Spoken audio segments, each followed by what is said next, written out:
പിതാവിൻ്റെയും പുത്രൻ്റെയും പരിശുദ്ധാത്മാവിൻ്റെയും നാമത്തിൽ ആമേൻ.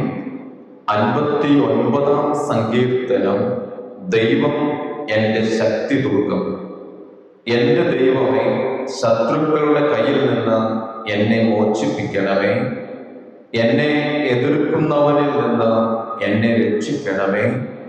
ദുഷ്കർമ്മികളിൽ നിന്ന് എന്നെ വിടുവിക്കണമേ. രക്തദാഹികളിൽ നിന്ന് എന്നെ കാത്തുകൊള്ളണമേ. അതാ അവർ എൻ്റെ ജീവന് വേണ്ടി പതിയിരിക്കുന്നു.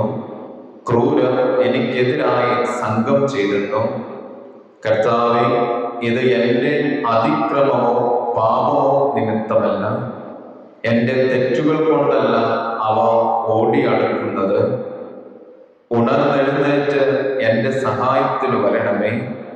അങ്ങ് തന്നെ കാണണമേ. സൈന്യങ്ങളുടെ ദൈവമായ കർത്താവേ, അങ്ങ് ഇസ്രായേലിന്റെ ദൈവമാണ്.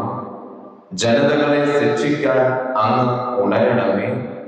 വഞ്ചനയോടെ തിന്മ നിരൂപിക്കുന്നവരിൽ ഒരുവനെയും വെറുതെ വിടരുതേ. സന്ധ്യതോറും അവ മടങ്ങി വരുന്നു.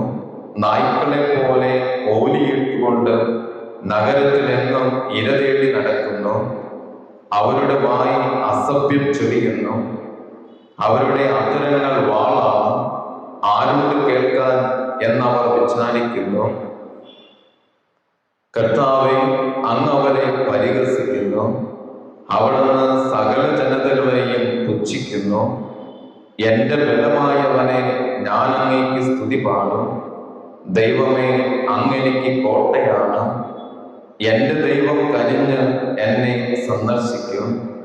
എൻ്റെ ശത്രുക്കളുടെ പരാജയം കാണാൻ അവിടുന്ന് എനിക്കിടയാക്കും. അവരെ കൊന്നുകളയരുതേ, അല്ലെങ്കിൽ ജനം അവിടുത്തെ വിസ്മരിക്കും.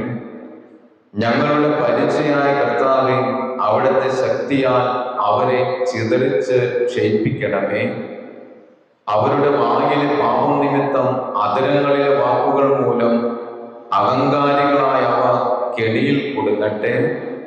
അവർ ചൊരിയുന്ന ശാപവും നുണയും മൂലം ക്രോധത്തോടെ അവരെ സംഹരിക്കണമേ. അവരെ ഉന്മൂലനം ചെയ്യണമേ.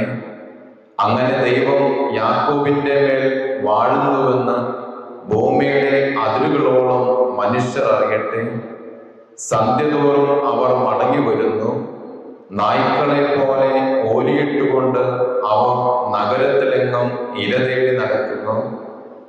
അവർ ആഹാരത്തിന് വേണ്ടി ചുറ്റിത്തിരിയുന്നു. തൃപ്തിയാകുവോളം കിട്ടിയില്ലെങ്കിൽ അവ മുറുമുറുക്കുന്നു. ഞാൻ അങ്ങയുടെ ശക്തി പാടിപ്പുകഴ്ത്തും. പ്രഭാതത്തിൽ ഞാൻ അങ്ങയുടെ കാരുണ്യം ഉച്ചത്തിൽ പ്രകീർത്തിക്കും. എൻ്റെ കഷ്ടതയുടെ കാലത്ത് അങ്ങന്റെ കോട്ടയും അഭയവുമായിരുന്നു. എൻ്റെ ബലമായവനെ ഞാൻ അങ്ങേക്ക് സ്തുതികൾ ആലപിക്കും. ദൈവമേ, അങ്ങാണ് എൻ്റെ ദുർഗം, എന്നോട് കാരുണ്യം കാണിക്കുന്ന ദൈവം. പിതാവിൻ്റെയും പുത്രൻ്റെയും പരിശുദ്ധാത്മാവിൻ്റെയും നാമത്തിൽ ആമേൻ.